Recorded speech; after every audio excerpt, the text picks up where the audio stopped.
ओम नमः शिवाय महारुद्राय शंभ सदाशिवाय हे बाबा धवळेश्वराय नमो नमः।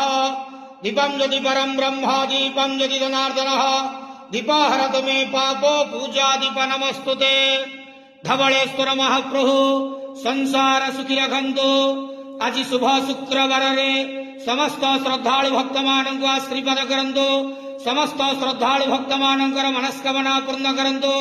कर्म क्षेत्र उन्नति करंतु। ग्रह रिष्टमान खंडन करंतु। जगतर मंगल करंतु। विश्वर कल्याण करंतु। आपणकर नाम प्रकाश करंतु। सेवकर डाक श्रवण करंतु। समस्त गुआवसा भक्त मानकर मनस्कामना पूर्ण करंतु। हे बाबा धवळेश्वराय नमो नमः। संसार सुखी रखंतु नंद केवार हरि बोलो। आज शुभ शुक्रवार रे समस्त श्रद्धालु भक्त मानक आशीर्वाद करंतु नंद केवार हरि बोलो। ओम नमः।